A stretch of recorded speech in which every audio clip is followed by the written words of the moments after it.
genera un compost arcilloso, que no es maleable. Tiene que ver con que hay demasiada humedad y poca oxigenación. Con la compostera me voy a sacar un 0. Esperen, Arlet levantaba la mano. Sí, Arlet, te escuchamos. Yo en compostera me voy a sacar un 0, porque todavía no me animo a hacerla, me da asco tener eso en casa. Entonces no la tenés que hacer, Arlet. Está bueno que la digas. Está buenísimo. Lo de la botella no te convenció. ¿Viste el videíto ese de la botella? Sí. Bueno, esa es linda para probar. Si no te gusta, no hay que hacerlo, ¿eh? En la vida uno hace tantas cosas que no le gustan. A mí me da la sensación, yo tengo poco espacio, tengo un patio chico con un espacio de tierra muy pequeño. Y a mí me da miedo, tuve tanto problema con las moscas y con los y con las hormigas, que me da miedo y realmente no me atrevo a hacerlo. ¿Saben qué se puede hacer para evitar eso? Pensar en hacerlo en invierno, donde hay menos moscas en general.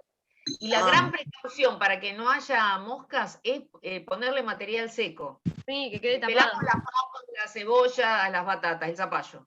Nos quedó una cosa así de cáscaras. Las ponemos en la botella o en la bonera y lo tapamos con tierra, con hojas, con acerrín seco o con cartón. Eso garantiza que no vengan moscas.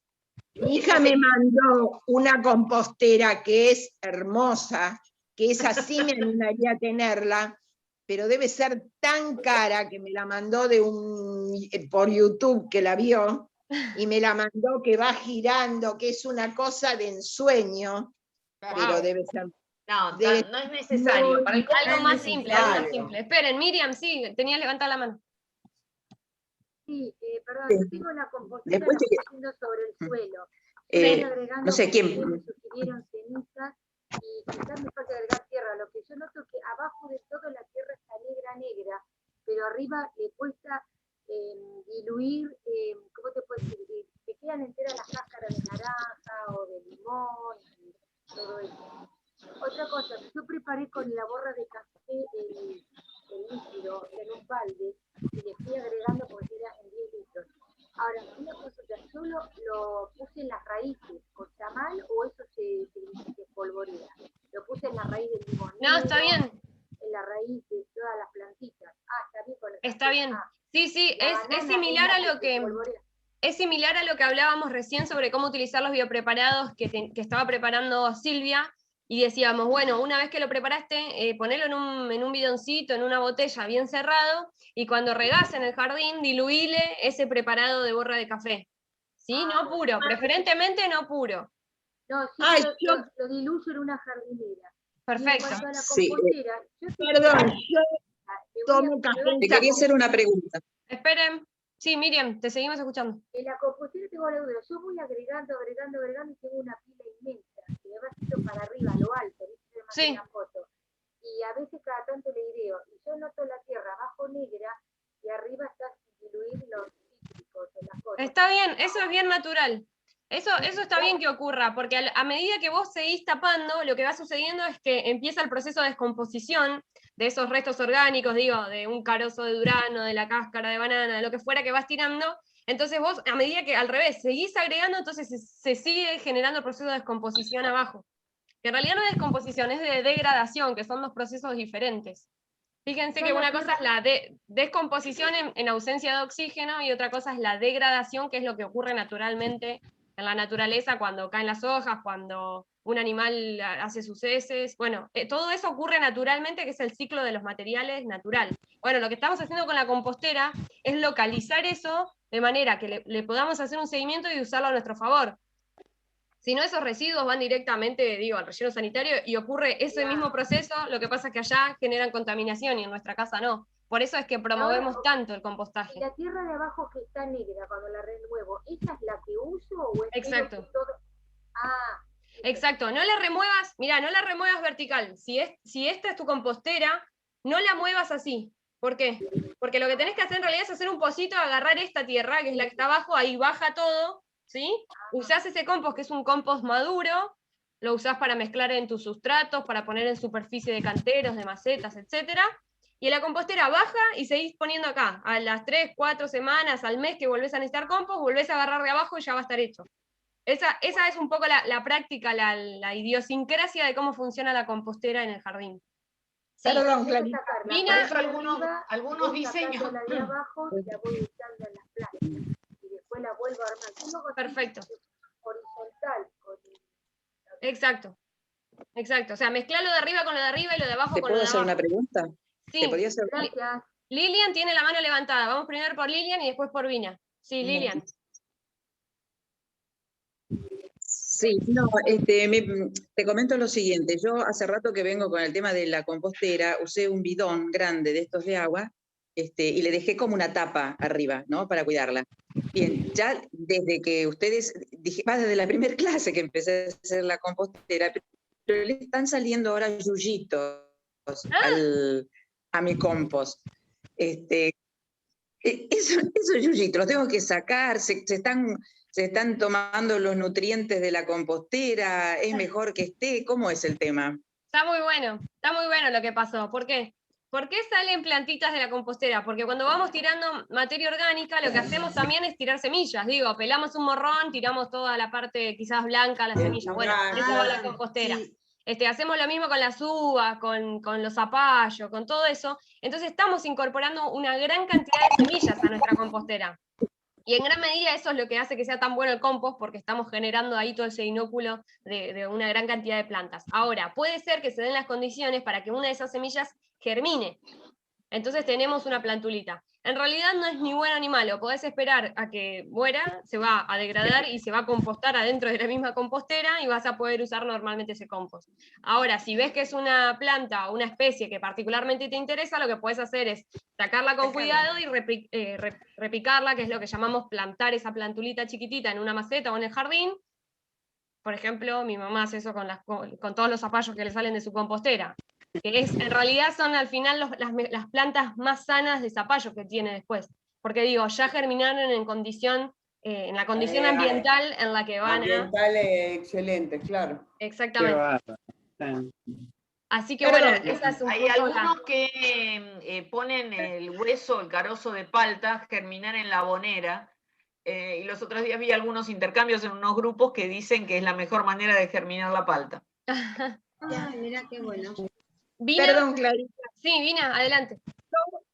Tomo mucho café, pero en saquitos. Ajá. Y luego, lo que queda de los saquitos, el sobrecito ese ya usado, es lo que he hecho en las raíces. Ese saquito, ¿lo tengo que diluir o lo puedo tirar así como lo estoy tirando?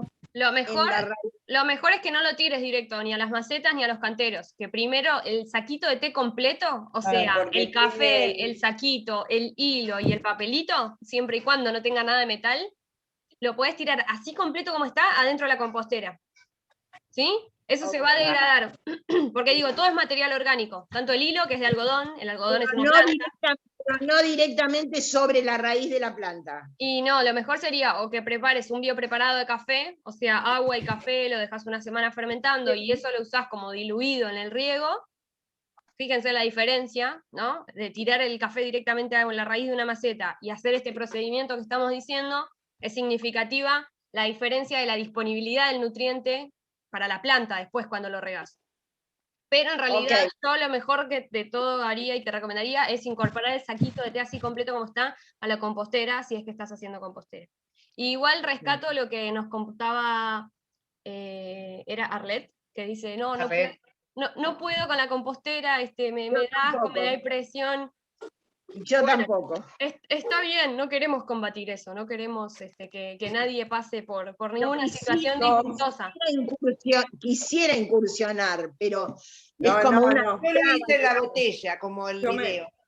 Apoyo Que también me da asquito. Lo que pasa es que es poco lo de la botella. Claro, pero la Por eso digo, una escala más pequeña nos permite ver el proceso y entender cuáles son las dificultades o cuáles son las ventajas. De repente, por eso compartí esa alternativa que me parece incluso más práctica cuando uno no dispone de espacio, o como siempre, cuando no se conoce un procedimiento, empezar de menos a más, ¿no? Algo más pequeño y después lo vamos. Es verdad que cuando vemos el beneficio en las plantas, Claro. por ahí hacemos una nueva ecuación. Pero no hay que forzarse a hacer algo que uno no quiere. Eso Sí, está claro. totalmente. Nuestra postura desde el curso es no obligarlos, no obligarlas a hacer nada que no quieran. Las plantas. ¿Cómo? Cavé lo que pude. Yo lo hice en el cantero entre las plantas. Cavé lo que pude y la botella la metí ahí. Perfecto. Bueno, y ahora ya la llené. Esperá, Mirta, si haces un pozo, no metas la botella si haces un pozo. No metas ninguna botella, meté directamente los residuos ahí. Si haces un lo pozo, que pasa es que tengo una perrita, ¿viste? Y la perrita. Claro, ese videíto propone. Me saca todo. Yo lo hice así para que también. no escarbe. Claro. Pero y después en algún momento tenés que sacar la botella. Y no importa, la saco como en el video. Ah, claro. Ok. Y espero el video propone que esté agujereada la botella y que esté en parte hice enterrada. toda, calenté un destornillador de esos redondos. Te hice por todos lados, bien derechitos, todo por todos lados, la tapa también, corté la tapa, le hice, ahora le puse. Vamos, las pibas al poder ahí. El pastito que había cortado acá en casa, las hojas de lechuga que me sobraron, las cáscaras del durazno, el café, que como yo no tomo mucho café, preparé una tacita de café con agua y cuando eso estuvo frío y que qué sé yo, le agregué un poco más de agua y después se lo tiré adentro. Muy bien. Bien, le da de comer a la compostera. Bueno, eso es un concepto bastante copado. No sé si alguien alguna vez incursionó en las masas madres. Pero digo, tener una compostera es lo más parecido a tener una mascota, porque es un ser vivo. O sea, le tenemos que dar de comer, le das de comer, lo regás, lo cuidás. Así que es un ser vivo la compostera más. Es un integrante a cuidar. Tal cual, un integrante más de la familia, la compostera. Bueno, ¿les parece? Vamos ya dando... Norma tiene la mano levantada, perdón. Sí, Norma, te escuchamos brevemente y arrancamos. Sí, Clara, ¿qué pasa con la yerba mate del mate? Que yo no sé si fue la clase que me perdí, a lo mejor. Yo también se la puse. Sí, a la compostera, todo a la compostera. Lo que pasa es que como es una botella, no pongo todo, se me llenó ya. Claro. No, claro, no, pero que los abuelos, mis padres y todo ponían directamente en el jazmín, vaciaban el mate. Eso no es recomendable, no es recomendable en realidad poner nada, ni cáscara de huevo, ni yerba, ni café, ni plátano, ni bananas. O sea, la idea es no poner restos orgánicos que no estén degradados, porque la materia no puede absorber de raíz un pedazo de una banana, puede absorber una molécula de fósforo, una molécula de potasio. Entonces necesitamos aumentar la disponibilidad del nutriente. ¿Se acuerdan en la clase de fertilidad que hablábamos de este concepto de que los químicos tienen que entrar diluidos en el agua?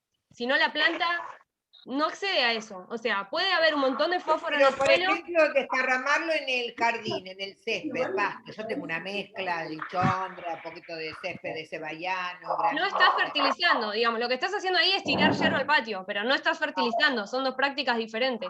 Lo que nosotros decimos es, si lo hacemos pasar por la compostera 2, 3 meses, ese resto orgánico se transforma en fertilizante orgánico, que es como lo mejor, la mejor calidad de fertilizante. Yo puedo estar en agua.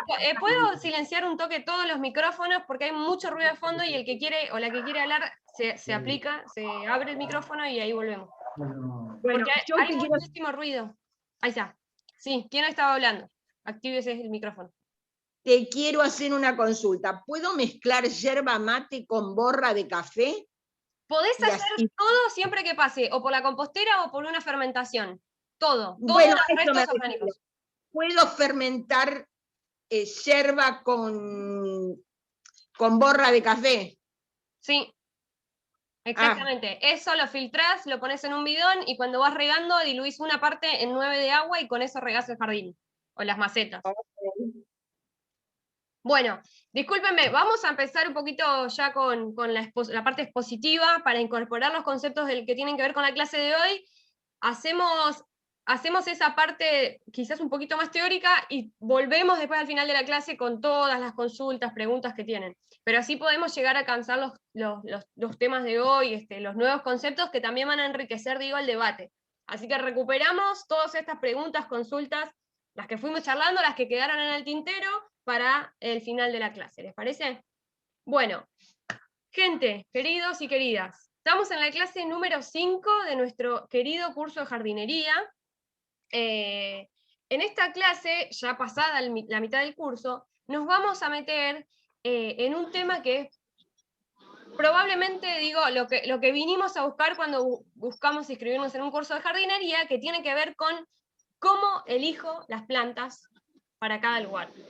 ¿Sí? La clase de hoy se llama Diseño del Paisaje, en donde vamos a intentar charlar sobre las nociones generales del diseño de un paisaje, entendiendo al paisaje como nuestro conjunto de rincones botánicos, ¿sí? Que puede ser, de vuelta, un patio grande, el jardín, una terraza, el balcón, un conjunto de maceteros, ¿sí? Entendemos al paisaje como ese conjunto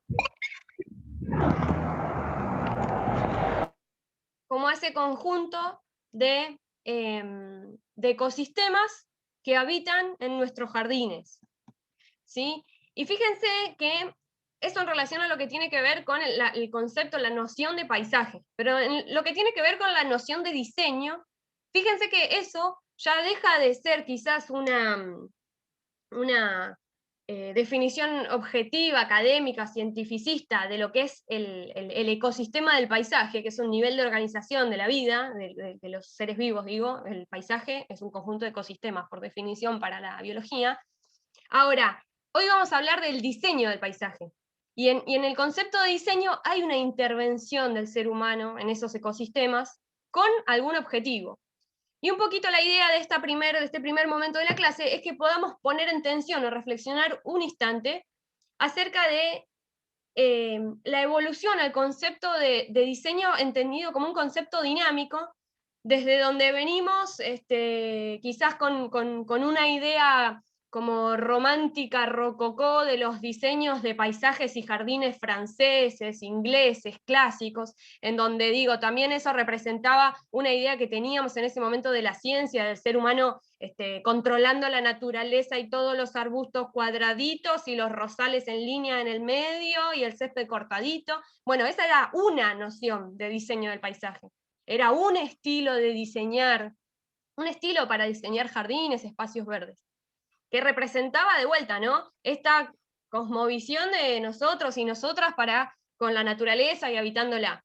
Bueno, eso no es un concepto estático, y las nociones de diseño del paisaje también fueron evolucionando y cambiando, quizás hasta llegar a hoy a las nociones más modernas del diseño de los ecosistemas, que tiene que ver con defender las especies nativas, entender que hay que priorizar la menor intervención posible, también revalorizar y poner en tensión el concepto de estética, qué plantas son bellas, qué plantas no son bellas, cuáles nos gustan más, por qué valorizamos tanto la flor, qué pasa con lo bello de también combinar follajes, tipos de hojas, colores de hojas diferentes. Bueno, y eso es un poquito lo que hoy vamos a intentar charlar, que tiene que ver con esto, con qué decisiones tomamos en el diseño de nuestro jardín, entendiendo que nosotras somos las jardineras, y los jardineros que tomamos decisiones de intervención en nuestro jardín, y que eso ya de por sí es una decisión, porque otra posible decisión es, voy a hacer jardinerías, intervención cero, que es un tipo de jardinería que está muy de moda y cada vez más. Entonces, digo, nos posicionamos en esta clase que se llama Diseño del Paisaje diciendo, bueno, la noción de diseño no hay una sola, no hay una correcta, nosotros, nosotras, como institución, como universidad, nosotras con Fabi como profesionales, nos paramos en este concepto de diseño de paisaje moderno, del respeto del ecosistema o del bioma local, y donde intentamos hacernos preguntas acerca de, bueno, ¿por qué queremos poner esta especie? ¿Por qué queremos todo el tiempo plantar hortensias y rosales? Está bien, está todo bien, porque hay gustos culturales que también tenemos que respetar y los queremos respetar.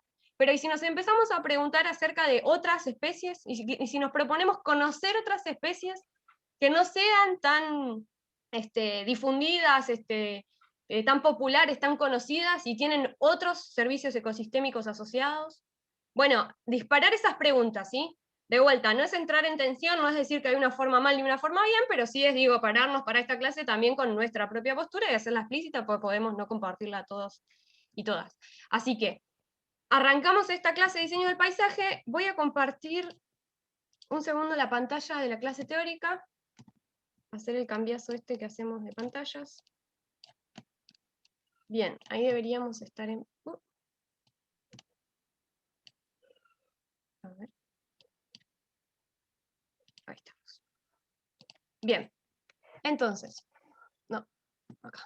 ¿Deberían estar viendo, ¿sí? La pantalla. Estamos viendo. Ah, ok. Bueno, entonces, clase 5, diseño del paisaje. Fíjense que en toda esta breve introducción en la que planteo o propongo que empecemos a pensar la jardinería en clave de diseño del paisaje, no hablé de escalas.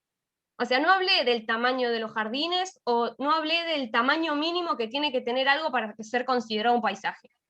¿Sí? Y en eso hay algo que también es una decisión, es un estilo, que es esta idea de que se pueden diseñar paisajes en todas las escalas, tamaños y medios. O sea, hay paisajes bien jardines clásicos con patios y demás, pero también hay paisajismo urbano, paisajismo de terraza, paisajismo de balcones, y digo, y es una rama gigante para explorar. Entonces, no es una limitación la cantidad de espacio, ¿sí?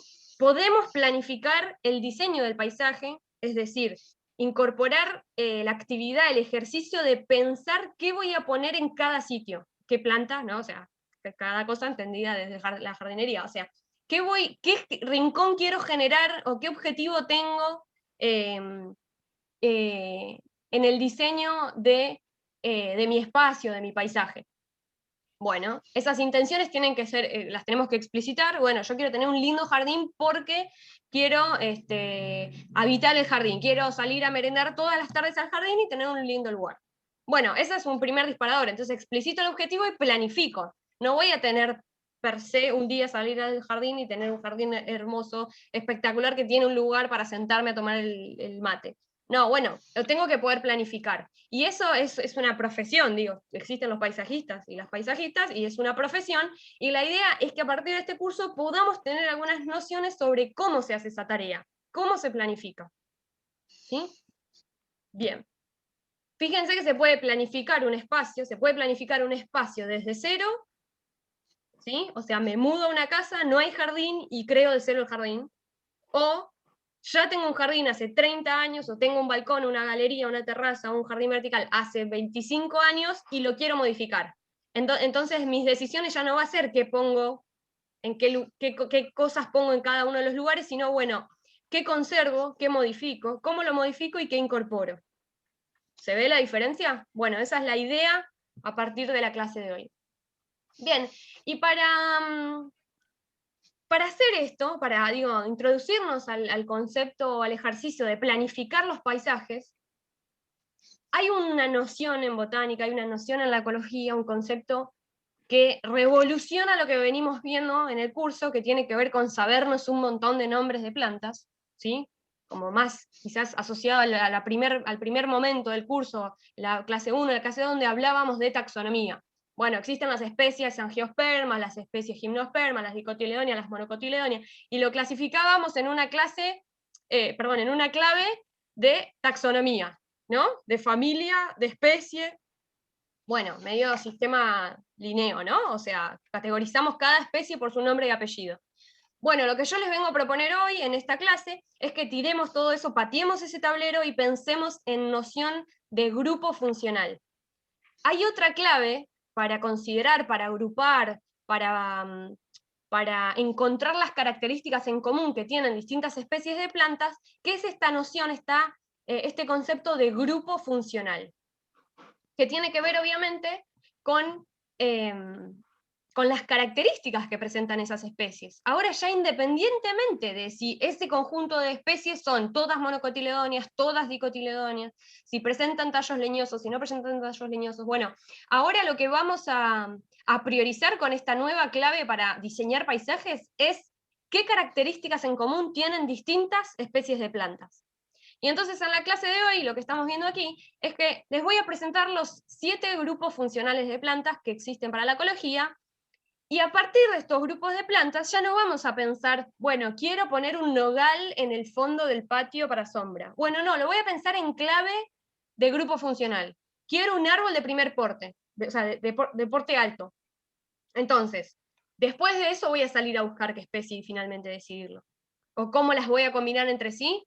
Bueno, va a ser una decisión ya no de especie por especie, sino de grupo funcional, intentando priorizar, buscar cómo estructuro, cómo desarrollo la arquitectura de ese paisaje, que es una noción hermosa, que es el estudio de la arquitectura de los ecosistemas, que tiene que ver con en cuántos estratos, las alturas, las rugosidades, las profundidades, los colores, ¿sí? Tiene que ver en cómo combinamos ahora distintos grupos funcionales de plantas, sin importar si son de una especie o de otra, ¿sí?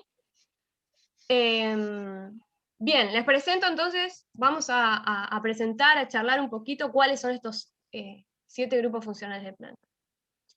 Bueno, el primer grupo funcional, vamos a ir de las plantas más grandes a las plantas más chicas. El primer grupo funcional de plantas es el de árboles de primer porte, que lo llamamos de esa forma, que son todo el conjunto de plantas o de especies de plantas que presentan un hábito de crecimiento longevo, o sea, son plantas que viven muchos años, plantas que alcanzan alturas increíblemente largas, digo 25, 30, 50 metros de altura, árboles de copa alta, ¿sí? O sea que el follaje se encuentra lejos del suelo. Fíjense que algo que pavo, pero que tiene mucho que ver con diseñar el paisaje. Tiene que ver con árboles de mucha sombra, independientemente de si ese árbol es de hoja caduca o hoja perenne, ¿sí? Ese árbol puede perder la hoja en otoño o no. ¿Sí? Estamos hablando de, fundamentalmente se prioriza el criterio de altura y de porte. Un segundo, digo, y este grupo funcional cumple una función en el ecosistema, va a generar distintos espacios para que habiten aves, para que habiten insectos, va a inocular de una u otra medida el suelo en el que habita. Fíjense que estas van a ser las plantas que exploran mayor altura aérea, pero también mayor profundidad subterránea. Entonces también cumplen funciones en lo que tienen que ver con descompactación del suelo, con exploración en profundidad del suelo para traer agua a la superficie. Bueno, muchas otras funciones asociadas a este grupo funcional de árboles de primer porte. Un segundo grupo funcional de plantas que tiene que ver con el grupo que reúne a todos los árboles bajos, ¿sí? O sea, de porte bajo, árboles pequeños, que obviamente alcanzan alturas menores, que tienen tallos probablemente, diámetros de tronco de fuste mucho menores, que también exploran una menor profundidad de raíces, ¿sí? Bueno, que presentan en general también mucha más variación y diversidad en lo que tiene que ver con floración. En general son árboles muy florales, de muchísimos colores diferentes, tamaños y también de frutos muy diferentes. Un tercer grupo funcional que es el de todas las plantas arbustivas, de los arbustos. O sea, hasta aquí tenemos todas plantas que presentan tallos leñosos, o sea, madereros, tallos madereros, plantas perennes, o sea, que duran muchos años, pero ahora en este tercer grupo funcional encontramos todo el conjunto de los arbustos. O sea, plantas leñosas pero bajas, y que en general exploran más el follaje horizontalmente que verticalmente. Un cuarto grupo funcional que es todo el conjunto de las plantas herbáceas. Plantas que no presentan, o sea, ser herbáceo contrario a presentar tallos leñosos. Son plantas que si bien pueden durar más de un año, se encuentran también las plantas florales, que pueden ser anuales, ¿sí? Son plantas más bajas, son plantas que pueden ser monocotiledóneas o dicotiledóneas, fíjense que ya es independientemente de eso. Muy florales, ¿no? Se caracteriza por ser muy florales. Bien, y fíjense cómo voy también avanzando en este esquema o figura que tengo aquí en la diapositiva, en donde también se van representando las distintas características. Estamos por acá, por el grupo 4, que es de las plantas herbáceas. Un quinto grupo funcional, que es el que vamos a llamar el grupo funcional de la rizósfera, que son todo este conjunto de plantas que explora en gran medida, que desarrolla en gran medida su órgano subterráneo, o sea, las raíces, como pueden ser, se imaginarán ya zanahoria, remolacha, pero también plantas nativas, florales, navisa, nabo, todas estas, muchas solanáceas, bueno, plantas que se caracterizan por tener un sistema radicular jengibre, Clara, también, que el jengibre, un valor ornamental muy importante. Tal cual, todas las rizomatosas, todas las que exploran en gran medida a través de su órgano subterráneo los tubérculos, los tallos gemíferos, o sea, Claro. las papas, las batatas, todos Las los bulbos, remolachas. las remolachas, todos los bulbos, ¿sí? Todas las liliáceas en su conjunto, la cebolla, cebollita, puerro, verdeo, todas estas, pero también todas las florales, los lirios, los tulipanes, todo esto. Ahí están entonces este grupo funcional que se caracteriza por desarrollar su órgano subterráneo en gran medida. El sexto grupo funcional, que para mí es revelador, es importantísimo, que en general lo traemos ignorado, que es el grupo funcional de las plantas de cobertura de suelo, o las plantas cubresuelos, las suele llamar. Son plantas muy rastreras, muy bajas, digamos, que no exploran mucha altura, pero que tienen mucha vigorosidad para crecer ocupando grandes superficies. ¿Sí? Son plantas especialmente importantes por su función en la conservación del suelo.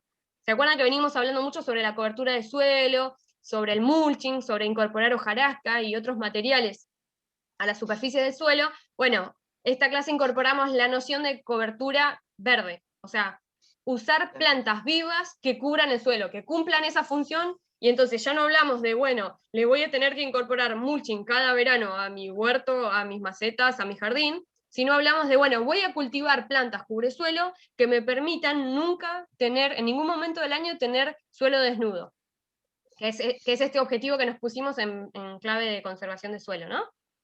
Bueno, y ahí tenemos un montón de especies. En el segundo momento de la clase vamos a dedicarle a ver ejemplos de plantas, de especies puntuales para cada grupo funcional, ¿sí? Porque en esta clase para mí es especialmente importante que podamos entender las claves de diseño a través de esta noción de grupos funcionales. Bueno, y de cobertura de suelo tenemos el ejemplo, ¿se les ocurre qué ejemplo fundamental de especie usamos como cubresuelo? El césped, ¿no? El césped, todas las gramíneas que usamos, que llamamos La gramilla. Exacto, el césped, tal cual. El césped. Bueno, ahí tenemos un grupo funcional de plantas, digo, independientemente si finalmente es dichondra, si es trébol, si es gramilla, si es grama bahiana, si es césped, cualquiera de las gramíneas nativas. Bueno, ahí lo que estamos haciendo es buscar una función, buscar la función de cobertura de suelo.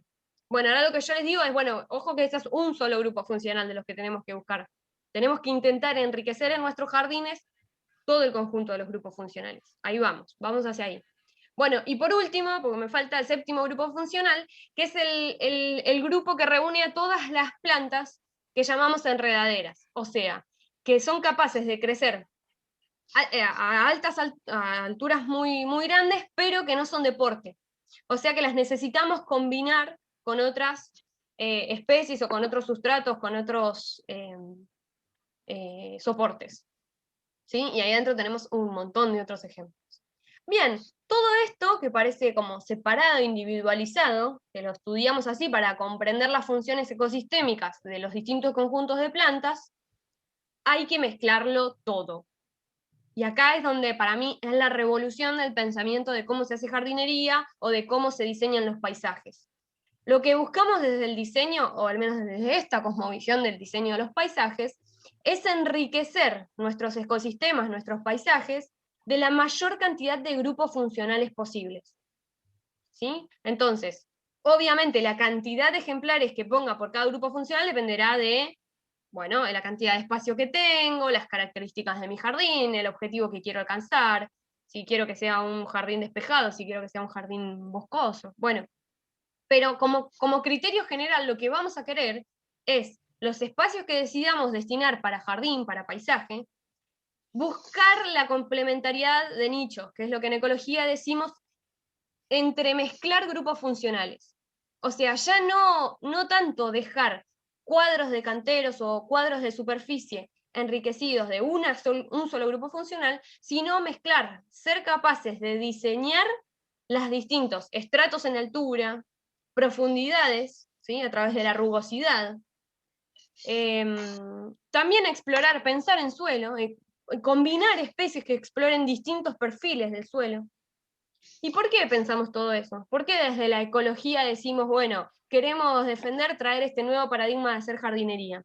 Bueno, porque está científicamente comprobado que jardines, que paisajes más diversos en grupos funcionales son más resilientes, son ecosistemas más estables y son ecosistemas que permiten alojar una mayor diversidad del resto de los seres vivos, o sea, de aves, de insectos, de gusanos, de microorganismos que también son parte de nuestro paisaje, que no los vemos pero que bien cuidan nuestro jardín, nos lo cuidan de plagas, de enfermedades, de malezas. Fíjense que si uno diseña bien sus rincones botánicos, uno o una, desaparece la noción de, bueno, tengo que desmalezar, porque lo que hago es combinar un cubresuelo con una herbácea, con una enredadera por ejemplo, un árbol de pequeño porte, en un cantero, o en una esquina, o en una zona de mi jardín. Entonces desaparece la idea de, bueno, tengo que hacerle mantenimiento a eso, porque en realidad, al diseñarlo, generé un dispositivo de que se autocuide eso. Evidentemente tendré que regar en mayor o menor medida hasta que eso se establezca, pero cuanto más diverso pueda ser, más diverso en clave de grupo funcional, cuanto más complementarias pueda combinar especies entre sí, más autónomo, más independiente, mejor equilibrado, más resiliente a las sequías, más resiliente a las inundaciones, a las heladas, a las olas de calor, va a ser ese jardín. ¿Sí? ¿Estamos bien? A ver. Perdón. Sí. Ese jardín que estás mostrando, ese diseño, ¿es Sí. para sol o para sombra? Bueno, ahí vamos. Con esa pregunta divina, entonces, les propongo hacer un pequeñito ejercicio antes de ir un segundo al recreo. Primero, para responder, eso es un diseño muy particular que en realidad no está pensado para llanura pampeana, porque es del hemisferio norte, pero que está pensado para un exterior de plena luz. Pero fíjate que en esa misma combinación hay plantas de sol pleno y plantas de sombra. Entonces, si nosotros o nosotras sabemos que tenemos un jardín sombrío, bueno, lo que tenemos que hacer es reemplazar el nombre y apellido de la especie. Por ejemplo, en vez de poner una de sol pleno, una de sombra. Pero lo que tenemos que copiar es la arquitectura de buscar la complementariedad de los grupos funcionales. ¿Sí? ¿Cómo se llama una que aparece ahí, que ahora desapareció la foto? Sí, dejé de compartir. Normalmente se la conoce como hoja de elefante, creo. Así Sí. vulgar. Como un Sí. potus. Oreja de elefante. Sí. Sí. Que aparece como más baja. Sí. Bueno, te la Porque podemos pasar después. Yo no sé exactamente cuál es. Yo la No conozco. sé el nombre exacto, sé oreja de elefante. Lo busco y lo comparto. Clara, No se me va a venir, sí. ¿hay mucha competencia ahí en ese diseño? Sí, exactamente. Lo que buscamos desde el diseño de paisajes más moderno y complementario es justamente eso. Es en términos de relaciones, de interacciones entre las distintas especies, buscar... Claro, porque hay claroscuro. No, es buscar altos niveles de competencia. O sea, que las plantas se maten entre ellas, en términos de que se arreglen para complementarse. Lo que nosotros hacemos como diseñador o como diseñadora es elegir plantas que puedan coexistir. Por eso siempre, no sé si han visto que uso mucho esa palabra, que es la coexistencia. La coexistencia de especies complementarias en comunidades biológicas permite intensificar la relación de comunidad y que, por ejemplo, no tenga que cortar el pasto, o por ejemplo, no tenga que podar todos los años, o que eso disminuya el nivel de cuidado, de intervención, de mantenimiento que yo tengo que hacer de mi jardín. Digo, y eso se lleva muy bien con los que y las que o no podemos, o no queremos, o no tenemos el suficiente tiempo para cuidar a nuestros jardines, por distintas razones. Así que aplica a todas las que estamos acá. No queremos estar volviéndonos locos y locas en el mantenimiento de nuestro jardín, o queremos dedicarle la menor cantidad de tiempo y obtener el mejor resultado posible. Y en la búsqueda de esa eficiencia, lo que tenemos que priorizar, lo que tenemos que entender, que es la clave, es el diseño. O sea, qué combino con qué y cómo lo hago. Entonces, en esa clave, y para que no se me vaya muy largo después el parate del primer recreo, les propongo pensar en... Minuto, por favor, ya llego. Pensar en un jardín... Esperen, que no me gusta este color. el marrón, pensar en un jardín, supongamos, típico, no sé, me imagino una típica casa con un patio trasero, y aquí vamos a tachar, hasta acá llega la casa y tenemos este pequeño patio jardín trasero. Y me imagino, y flasheemos acá, juntos, me imagino, no sé, un cantero lateral, esperen, vamos a borrarlo.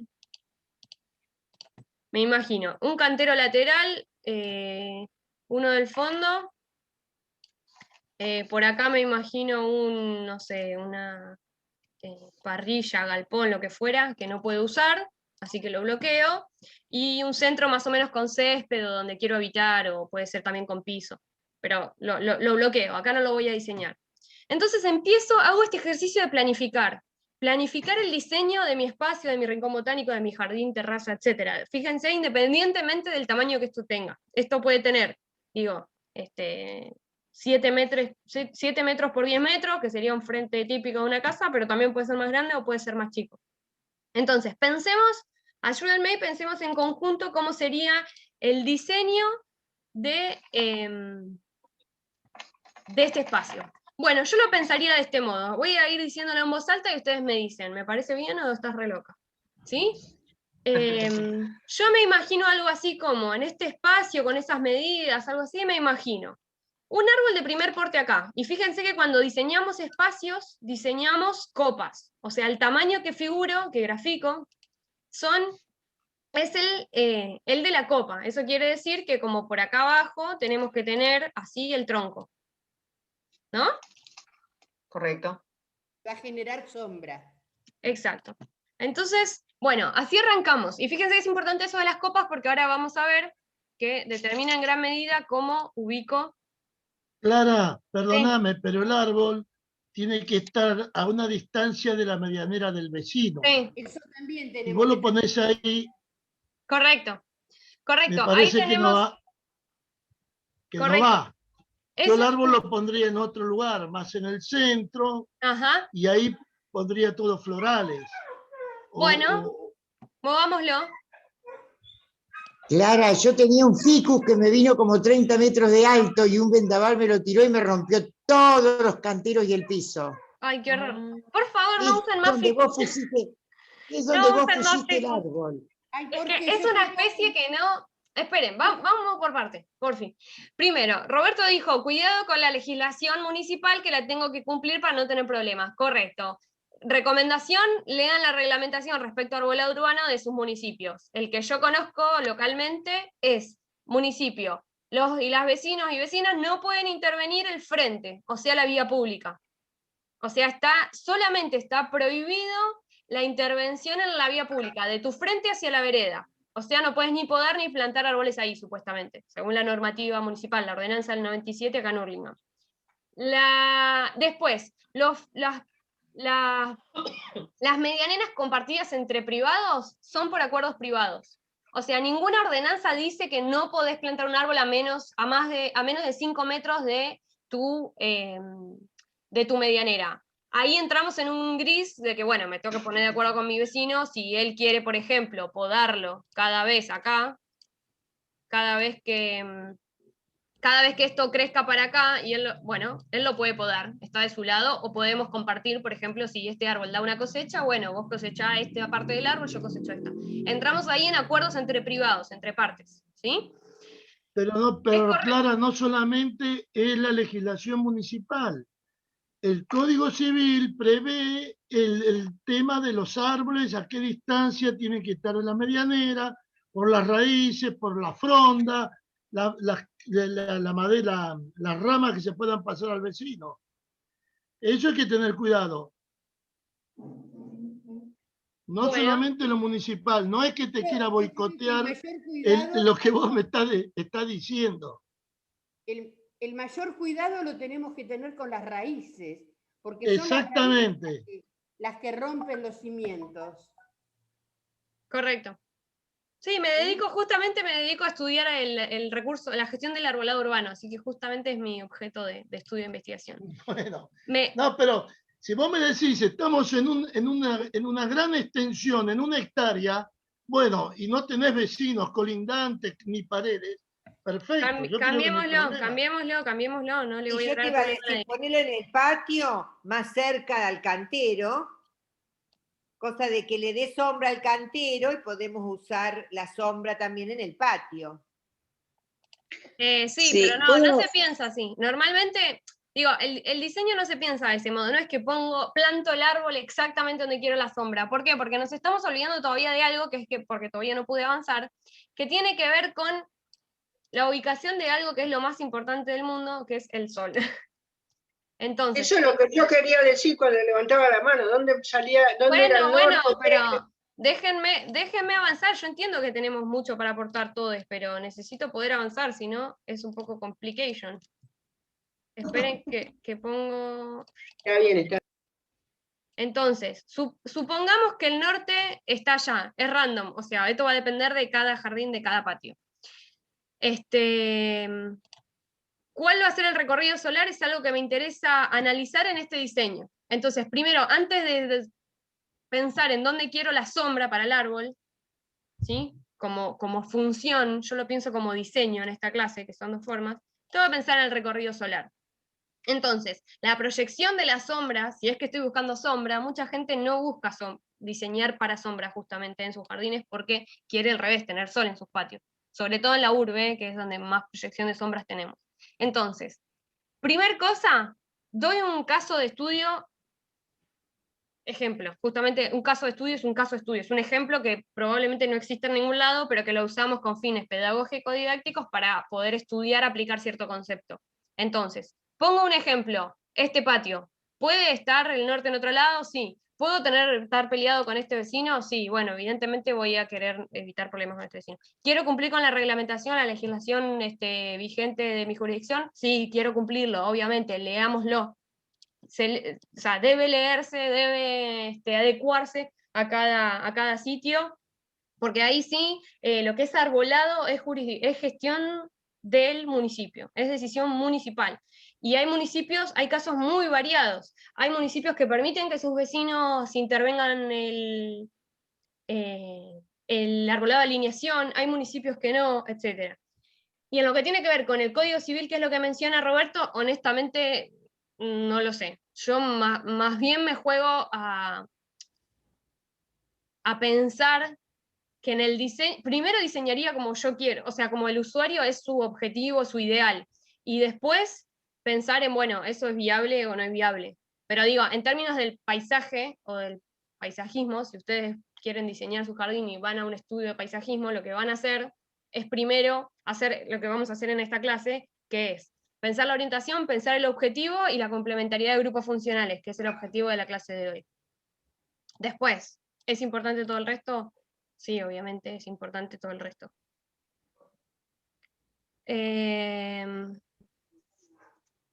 Bueno, ¿qué quieren que haga? ¿Dejamos esto de lado? No, si no hagamos el recreo y volvemos y doy los ejemplos. Dale. Pero antes de Clara. ir, una pregunta. Sí. ¿Por qué no decís que el ficus no? El ficus es ilegal, por lo menos en Hurlingham los vecinos y las vecinas no pueden plantar ficus, porque no es una especie aprobada para la urbe, tiene muchos problemas en su desarrollo radicular por ser una especie exótica y por ser una especie invasora que nos está trayendo bastantes problemas, por lo menos en arbolado. En arbolado digo... maceta, digamos, pero no en tierra. Sí, y además es una hoja que tienes un árbol de hoja perenne, cosa que es muy problemática para la urbe, porque en los inviernos genera espacios muy sombríos, muy húmedos, con mucha probabilidad de caída, de rotura, de pudrición, de plagas. Entonces lo que buscamos en realidad es arbolar o diseñar espacios, que es lo que quiero que hagamos acá, diseñar espacios que no prioricen solamente una especie. Bueno, tengo este ficus en una maceta hace 30 años que heredé de mi tatarabuela. Bueno, no quiero, o sea, centrar todo el diseño en ubicar esa especie. Quiero en realidad centrar el diseño en pensar un paisaje que cumpla con muchos más objetivos, requisitos y donde podamos generar mayor cantidad de procesos ecosistémicos. Entonces, la idea, y en resumen, y si no les paso el esquemita sino de ayer y lo hacemos más fácil, es intercalar los 7 grupos funcionales. Por ejemplo, pensar en una línea de arbustos de alto porte, ¿no? Fíjense que esos son los tallos, y ¿cuál va a ser? Los arbustos van a generar como un frente, digo, si la vista se ve desde acá, bueno, en el fondo de esta línea voy a generar arbustos. Esto lo estoy pensando en términos de grupo funcional, o sea, grupo funcional número 3. Después depende, pueden ser toda la misma especie o pueden ser todas especies diferentes. Ejemplares de grupo funcional 3, o sea, arbustos, al fondo. Después, ¿qué más? Quiero que aquí debajo haya una línea donde voy a intercalar, cambio de color, donde voy a intercalar especies de herbáceas, ¿sí? Entonces, por ejemplo, voy a hacer una línea intercalada, y fíjense que acá empiezo a complementar espacios. ¿Por qué? Porque lo que yo dibujo son follajes, entonces puedo poner plantas más bajas, herbáceas, debajo de esos arbustos de grupo funcional 3. Entonces, hago una nueva línea de herbáceas perennes. Ahora vamos a ver ejemplos, cuáles plantas podría poner en noción de plantas herbáceas perennes. Siguiente línea, lo sigo pensando en esta clave, y ahora sí, lo voy a hacer más fácil, así. Hago una línea de florales, que sean florales anuales de estación, pongo una línea, esa sí, la voy a cambiar todas las primaveras y demás, pero ahora digo, no hago todo un cantero de pensamientos, todo un cantero de alegría del hogar, todo un cantero de primavera, portulaca, copetito, bueno, los plantines florales anuales, sino que genero una zona en la que pongo una línea de plantines florales que puedo cambiar todas las primaveras, pero que solamente es una parte de mi jardín, y en el resto estoy complementando otros grupos funcionales. Entonces, una hilera de florales, por ejemplo, es un ejemplo de diseño. Después lo podemos adecuar a cada caso. Y por último, digo, grupo funcional 3, 4, 5, me falta el grupo funcional número 6, perdón. Entonces, ¿qué hago? Pienso en un frente de herbácea que caiga, que sea decumbente, lo que decimos, que sea rastrera y que invada un poco la parte del patio, del piso, ya sea el césped, que cubra el suelo. ¿Por qué? Porque también va a crecer por entre los espacios que quedan acá, de modo que no va a quedar suelo desnudo, que es lo que buscamos, y además puedo generar este frente. Fíjense esto, yo lo veo esto de frente, y ¿qué estoy encontrando? Bueno, puedo hacer lo que en arquitectura sería este frente así, el corte 1, corte transversal 1. Lo puedo dibujar así. Si este paredón, en el corte transversal 1, lo veo de frente, ¿qué voy a ver? Voy a ver en mayor altura arbustos. Intercalado con eso voy a ver herbáceas, que tienen flores en algún momento del año, etc. Abajo, ¿qué voy a ver? Voy a ver los plantines florales en una línea.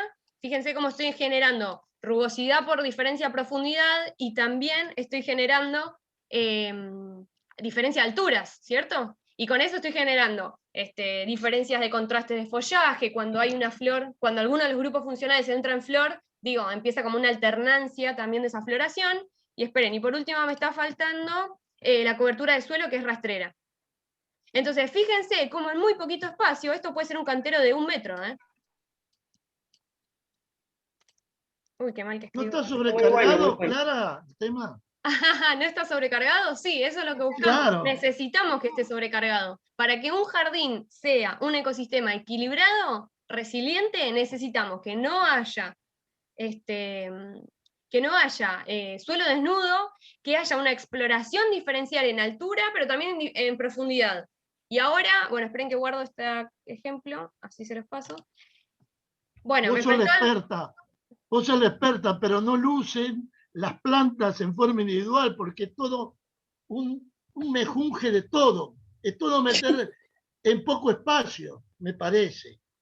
Pero me encanta, me encanta. Vos sos la experta. Respetamos tu parecer y empezamos esta clase diciendo que los estilos, o sea, esta parte es artística de la jardinería, no es científica. Entonces yo les traigo lo que científicamente está comprobado que es lo mejor. Ahora, si nos gustan los jardines ingleses, está bárbaro, también lo podemos hacer, podar nuestros buxus cuadrados es algo que a mí honestamente no me gusta, pero que se puede hacer. Queremos un jardín íntegramente de una sola especie, lo que llamamos ecosistemas con alta dominancia, queremos un jardín, o sea, 300 metros cuadrados de rosales, lo podemos hacer, y está bueno que así sea si así lo disfrutamos. Ahora, desde un curso universitario de jardinería, lo que buscamos es darles nuevas herramientas, o sea, cosas novedosas, conceptos novedosos, que sean no pseudocientíficos, sino comprobados, para que ustedes puedan elegir implementar o no implementar eso.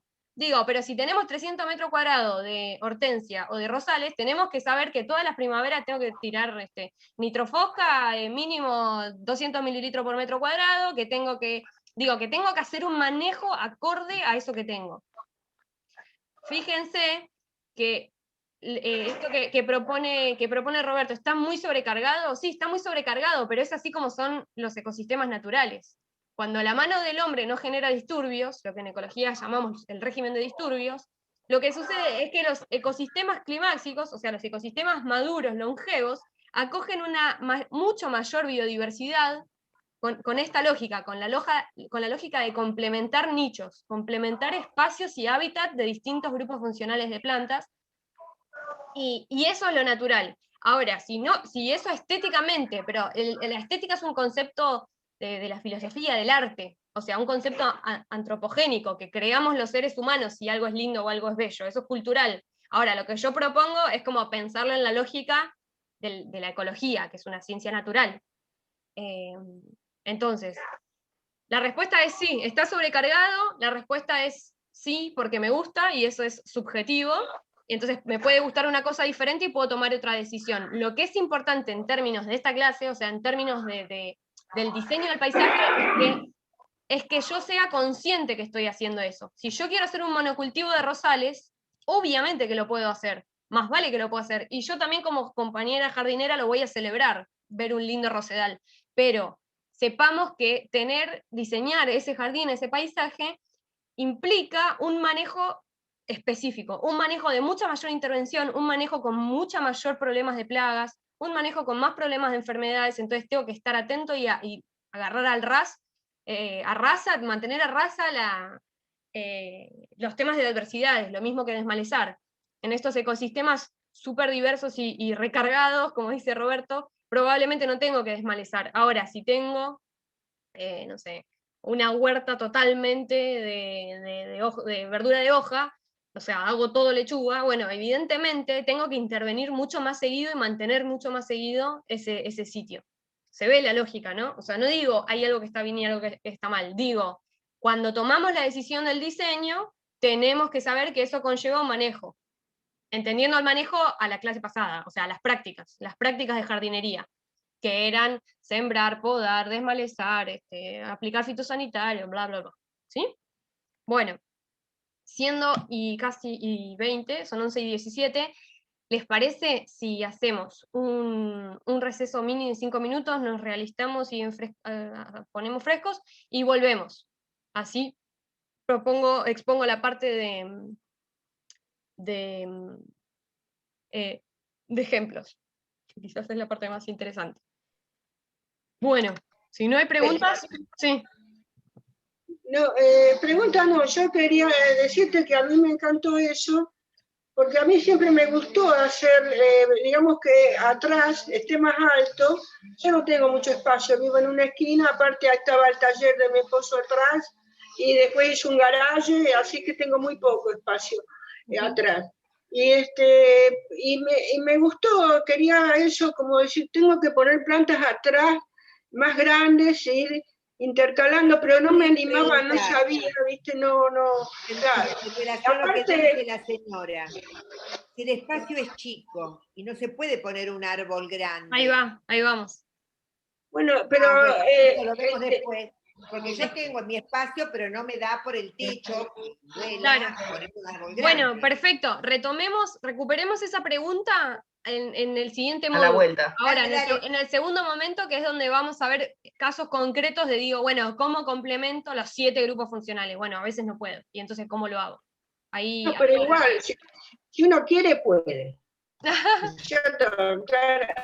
No, árbol Eso grande, sí. no, Sí, porque me tocaría el techo esto de me la empuja a mí a hacerlo.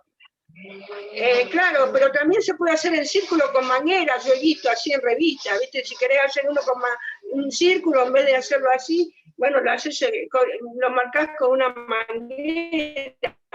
Eso siempre me llamó la atención, nunca me animé a hacerlo. Bueno, No siempre sabía estamos. cuáles eran las plantas que tenía que poner, disponer. Bueno, hoy vamos a evacuar esa duda entonces de Norma. Bueno, siempre Dale. estamos a tiempo de practicar. Escuchen, siendo y 19, volvemos y 23 y 24. Vuelvo acá a empezar a hacer ruido, así volvemos a la segunda parte de la clase, ¿les parece? Dale. Nos vemos en un ratito. Hasta luego.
Buenas, buenas. Vamos de a poquito volviendo.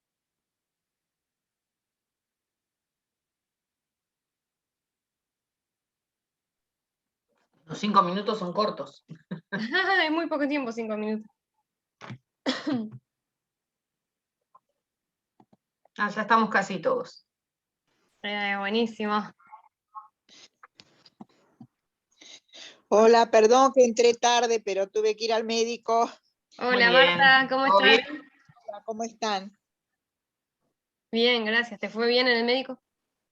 Sí, era para control, pero hacía como 2 meses que tenía ese turno por PAMI, viste lo que son los turnos. Sí, claro. No se los puede perder porque si no perdiste vos. Hasta que te den Claro. de nuevo Claro. no se puede. Una No de se cal, puede. una de cal y una de arena, PAMI. Los turnos a 2 meses, pero estás en un curso de PAMI, ahí todo con... Ay, bueno, y todo sí, raro. bueno. ¿Qué va a hacer? La ¿Qué complejidad del mundo. La complejidad del mundo. Lástima que me perdí la clase que más me interesaba de poner las Bueno, no, plantas. pero- igual la estamos grabada, está quedando grabada, así que después podés ver quizás esta primera hora y media y recuperarla. Bueno, gracias. Bueno, compañeros, compañeras, ¿les parece? Presento este segundo momento de la parte de la clase con los ejemplos, que para mí me parece lo más valioso para poder entender cómo es que se aplica ahora esto de la noción de grupos funcionales, y después volvemos para acá, nos seguimos viendo y damos un momento para seguir el debate. Esperemos llegar con todo. Espera, me apreté mal. Bueno, volvemos para acá. Jardinería, tuca. Tengo que girarlas. Bien, bueno, perfecto. Acá los veo y allá veo la presentación. Bueno, nos quedamos acá. Bueno, ¿cómo es que ahora se aplica todo esto? Dijimos, los grupos funcionales son conjuntos de plantas que comparten características morfológicas, pero que no son un grupo taxonómico, o sea, que no son todas plantas de la misma familia, hay una diversidad ahí. Entonces, ¿qué vamos a hacer para poder consolidar esta idea, esta noción de grupo funcional? Vamos a dar ejemplos, distintos ejemplos, de plantas exóticas, plantas nativas, plantas más conocidas, plantas más desconocidas, poquitos ejemplos. Elegimos mostrar 6 casos, 6 ejemplos para cada uno de los grupos funcionales. Y la idea es que ahora podamos hacer este ejercicio de pensar, bueno, tengo que cubrir un espacio, tengo que cumplir una función dentro de mi jardín, entonces voy a ir al vivero ya no a buscar comprar copetitos, sino, bueno, estoy buscando, señor viverista, señora viverista, estoy buscando una planta del grupo funcional floral anual. Y entonces ahora se me amplía este abanico de cuestiones de, bueno, ya no busco una especie particularmente, sino que busco cubrir funciones. Funciones entendidas desde los grupos funcionales. Entonces, les traigo ejemplos. Ahí estamos. Traigo ejemplos de, por ejemplo, el grupo funcional número 6, que es el grupo de las plantas de cubresuelo, que son estas plantas rastreras que nos sirven para reemplazar el mulching, que nos sirven para conservar la humedad en el suelo, para evitar la erosión, bueno, que cumplen muchas funciones, entre las que dijimos, bueno, existe el césped, o todo lo que consideramos las especies de césped, pero también existen cubresuelos florales súper interesantes para canteros, para las bases, o sea, para la superficie, la parte basal de nuestro... Se te escucha muy mal, Clarita. Va, yo te escucho mal. No sé qué puedo Yo hacer. escucho bien. ¿Me escuchan bien? Yo escucho bien. Escucho bien, ¿eh? Sí, escuchamos Escucho bien. Puede ser algo de la señal, Vina. Voy a intentar igual alzar la voz, el volumen de la voz. Bueno, entonces, esta idea de incorporar ahora esta función adentro de nuestro jardín para plantar en las partes de la superficie de canteros, maceteros, etc.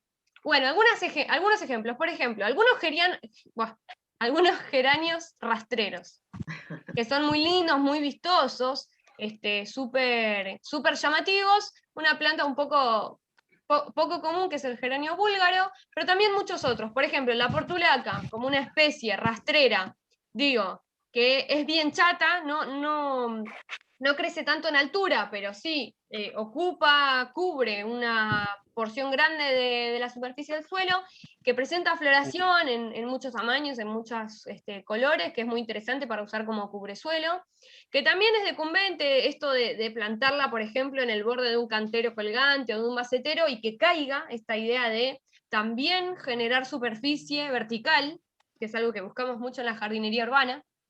Especies como el liriope, que es una planta gramínea. Fíjense que acá hay plantas dicotiledóneas, monocotiledóneas, hay como una buena diversidad de plantas, que presenta también un momento al año de floración muy llamativa, muy linda. Todas las variedades de tomillo,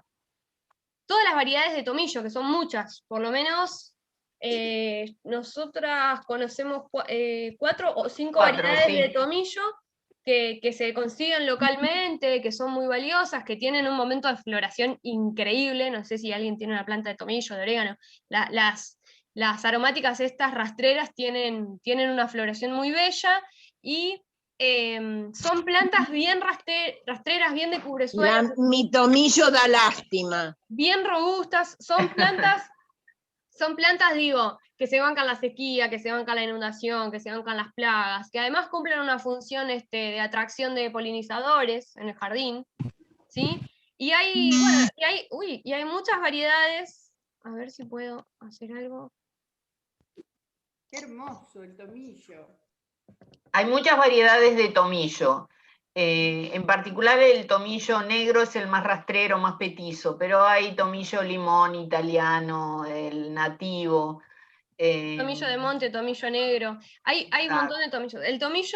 El tomillo italiano, por ejemplo, es más erecto, o sea, suele ser más erguido, y otras variedades de tomillo, por ejemplo, el tomillo negro, el tomillo limón, son tomillos súper rastreros, o sea, están buenísimos para combinar, por ejemplo, en un macetero, una planta floral alta, y en los laterales, en la parte exterior, plantar tomillos. Bueno, digo, esta noción de cumplir la función de cubresuelo.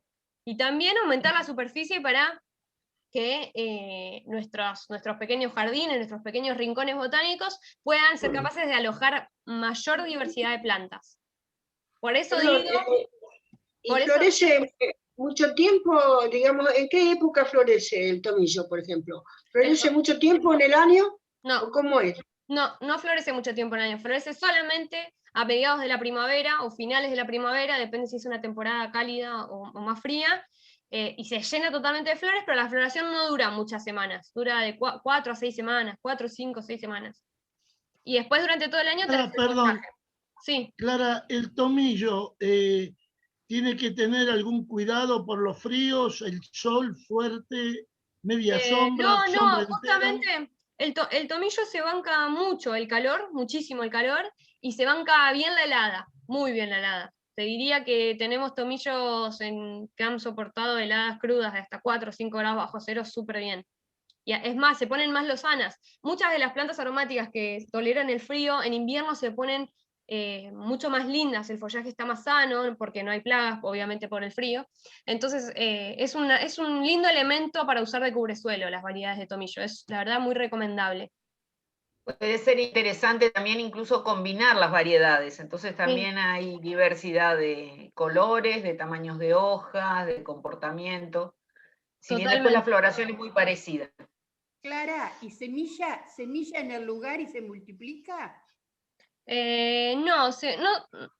No, podés cosechar semillas y armarla al máximo para multiplicarla, pero en general crece más bien por estolones, o sea, tira varas que van enraizando, porque al ser tan rastrera empieza a tener muchos hijuelos por varas, por las varillas, digo, por los vástagos que se van propagando, pero de forma asexual, o sea, son todos con la misma genética. Por eso está bueno de vez en cuando cosechar semillas y guardar bancos de semillas de algunas de las plantas de nuestro jardín para diversificar la parte más genética, digamos. Bueno, otros casos de cubresuelo, así podemos como ya ir avanzando. Vinca, todas las vincas, este es un caso de vinca menor, es muy frecuente encontrar en los viveros vinca mayor variegada, que es una vinca más que es azul, celeste, lila, y con la hoja que combina verde y blanco. Es un cubresuelo que me gusta mucho porque también es súper rústico, se cuida solo prácticamente, se multiplica a lo loco, crece mucho horizontalmente, ¿no? Con esta idea. O sea, la idea de este grupo funcional es buscar plantas que sean rastreras, lo menos erectas posibles, o sea, que sean bien achaparraditas y que sean vigorosas, o sea, que crezcan por debajo de las demás plantas cubriendo el suelo, de manera que cubran todo. Por ejemplo, la Santa Lucía, que Fabi vos mandaron una foto, que digo, es una planta que por debajo, en lo que es el sotobosque, cubre muy bien el suelo. Bueno, y Pero por último... lo que tiene Es que es muy invasora. Sí, es muy invasora, tal cual. Por eso digo de No. combinarla, no digo de plantarla sola, no digo de hacer canteros enteros de vinca. Fíjense que el concepto de hoy es, bueno, voy a combinar vinca en un cantero con un arbusto y una línea de plantas florales. ¿Sí? Y entonces que la vinca crezca por debajo haciendo de cubresuelo, pero nunca va a llegar a tapar el resto de las plantas más altas, porque va a quedar a la altura del suelo. Entonces, fíjense como ahora, como que nos cambia esta noción de, bueno, intentemos incorporar grupos funcionales. En ese cantero donde me está invadiendo todo, la Tradescantia, la Santa Lucía, la vinca, bueno, voy a ralear sitios, o sea, puntos determinados de ese cantero, voy a plantar arbustos. Bueno, ahora vamos a ver ejemplos ahora del resto de los grupos funcionales, pero la idea sería, bueno, enriquecer ese cantero con plantas de distintas alturas, entendiendo que eso también va a generar soles y sombras, contrastes, va a generar que vengan aves, polinizadores, bueno, nueva variedad nueva biodiversidad. Básicamente va a generar floración en todas las épocas del año de cada una de las plantas. Eso es a lo que vamos, ¿no? O sea, el concepto de la estética, del paisajismo, estamos buscando un diseño que sea bello, que nos guste. Por eso digo que no hay un jardín dinámico, tipo perfecto. Cada una de nosotros y nosotras tiene que diseñar su propio paisaje en función de sus preferencias culturales, de su gusto, del también lo que busca, de lo que busca, digo, lograr con ese espacio. Pero bueno, sí, como el concepto es, si voy a usar de cubresuelo tomillos y vincas, que florecen en 2 momentos del año, pero cortito, bueno, en la parte más alta de plantines herbáceos florales voy a buscar plantas que florezcan en los demás momentos del año. Entonces voy a generar esta alternancia de colores y floración en mi cantero, en mi rinconcito botánico, en mi macetero, que va a hacer que sea súper dinámico. Digo, cuanta más cantidad de especies distintas de plantas pongo en un rincón, eso hace que sea más divertido cuidarlo, en el sentido de que siempre voy a tener una novedad nueva. ¿Sí? Bien, y por último en este grupo, ¿no?, de plantas, presentarles la mecardonia como uno de los casos de desarrollo, de mejoramiento de plantas nativas ornamentales que hizo el INTA en los últimos años, que tuvo mucho éxito, que son plantas pero muy bellas, muy hermosas, se llenan increíblemente de flores, como para el Día de la Madre, o sea, octubre, finales de octubre, y que son nativas, además, que eso también es un valor que hoy queremos también llegar a tener algún debate. Bien, ejemplos de plantas herbáceas florales, algunas, no importa, de vuelta, son 6 de entre 4.000 millones de especies de plantas que hay en el mundo. O sea, se entiende que estoy dando 6 ejemplos de algo que podría ser como infinito, pero que no tiene sentido que vengamos al curso a dar una lista de 4 millones de nombres. Sino ver ejemplos, darles los criterios a ustedes para que puedan entender estas claves y después el día que quieren visitar un vivero, propagar, gajear alguna planta de algún vecino, vecina, amigo, amiga, familiar, lo leen ahora en esta clave. Bueno, este grupo de esta planta es más rastrera, la voy a usar en este sector del jardín, o a mi jardín le está faltando algo, lo veo pobretón, lo veo con poco color. Bueno, voy a buscar una planta arbustiva pero de bajo porte, para generar un fondo, y lo voy a combinar con una planta que ya tengo, ¿sí? Bueno, esta es la idea del ejercicio que proponemos hoy. Entender este criterio de combinación, ahora ya no de un nombre específico de planta con otro nombre específico de planta, sino de esta idea de combinar. Entonces, en este grupo, ¿qué características encontramos? Bueno, encontramos plantas que no son leñosas, o sea, son herbáceas, que tienen que presentan una buena floración, una buena cantidad de flor en algún momento del año, y que son perennes, o sea, no son anuales, no son plantas que tengo que cambiar todos los años, algo importante. Intercalar en nuestro jardín plantas anuales con plantas perennes es una estrategia espectacular, porque lo que va a hacer es que le tengo que dedicar poco tiempo al recambio de plantas, puedo generar algún dinamismo para que mi jardín no sea estático. Entonces sí dejo algún sector para hacer unos manchones de primaveras, pensamientos, ciclámenes, o sea, plantas de ciclo corto, pero poquitas, ¿sí? ¿Se ve la diferencia? Entonces le tengo que dedicar poquito tiempo a reemplazar eso, genero un dinamismo en el jardín, pero en el resto del ecosistema lo que estoy intentando hacer es que se ensamblen esas otras plantas. Ejemplos de herbáceas perennes que tengan flor. La tulbalgia es una liliácea, es prima hermana ahí de la cebolla, del ajo, todo eso, tiene una flor espectacular, planta súper rústica que se banca todo, la podés matar a palos, que se la banca. El senecio, como un ejemplo de planta en la que no solo nos interesa la floración, o no específicamente porque la floración no es particularmente bella, pero tiene un follaje muy Yo la llamativo, tengo. muy lindo para combinar Hermosa con planta. con otras especies con colores de verdes bien intensos, por ejemplo, plantarla delante de un arbusto bien verde, ¿sí? Y generar esos contrastes, buscar también el diseño, la belleza en encontrar los contrastes de texturas y de colores, las dos cosas. Esos tienen que ser como los dos rasgos que podamos combinar para buscar diseños más impactantes, diseños más profesionales y sofisticados. Acá está el secreto, digamos, eso es lo que hace un paisajista, no es que conoce específicamente plantas bellas. Lo que hace en realidad es combinar plantas comunes que todos y todas encontramos en los viveros, en las veredas, el resto de los jardines.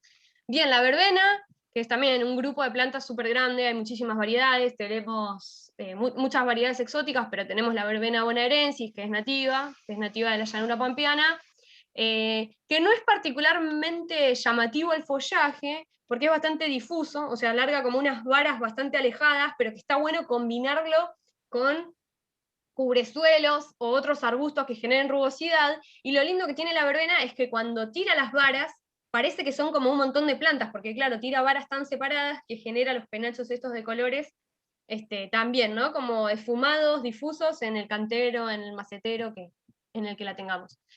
La clivia, otro caso de planta herbácea, también monocotiledónea como la tulbalgia, que se la banca con muy poco sol, o sea, genera flor en lugares muy sombríos, se banca muy bien el frío, y tiene No tiene grandes requerimientos ni de agua ni de suelos también. Claro, Es es una verdad. planta interesante para el jardín por su capacidad de adaptación. Sí, y también se puede dividir por división de mata, entonces Claro. si ven o conocen algún jardín que haya una clivia, es como bastante fácil propagarlo sin tener que comprar muchas plantas.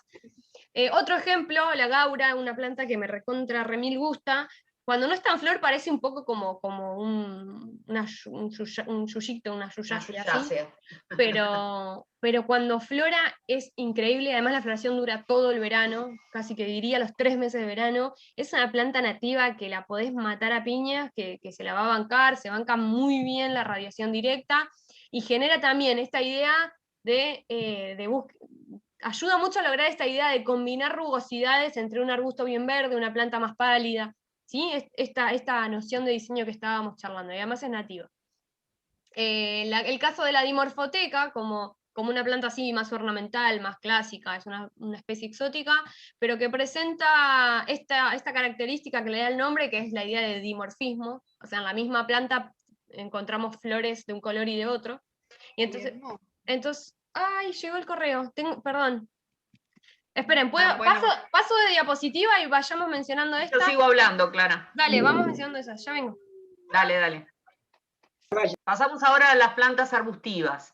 En este caso, la diferencia con el grupo anterior es que estas plantas tienen un tronco más leñoso. Y si van viendo las diferentes variedades que aparecen, si algunas conocen, se darán cuenta que justamente son troncos leñosos que van tomando volumen en altura y en ancho también. La fotiña, que es el primer ejemplo, es una planta que tiene la característica que al brotar, al comienzo de la primavera, toma ese color rojo, rojizo, muy interesante. Después esas hojas finalmente quedan verdes y seguimos teniendo un follaje verde durante todo el verano y el resto del año, en invierno también. ¿De cuál estás hablando? La primera, fotiña. Ah, fotiña. En muchos casos se le dice siempre verde, porque justamente durante el resto del año tiene un follaje verde, brilloso, lustroso, un verde oscuro. Pero agosto, septiembre, comienzos de octubre, toma este color rojizo que lo hace muy interesante también. Tiene un crecimiento muy rápido y prácticamente no tiene plagas específicas. La retama, que esta sí es muy conocida, la floración amarilla. Son arbustos que tienen un crecimiento importante en cuanto a volumen y a la rapidez del crecimiento. son muy bonitos y muy interesantes para combinar con otros arbustos también. En el caso de las lantanas, la lantana tiene la peculiaridad que lo que vemos acá no es una flor, sino multiplicidad de flores.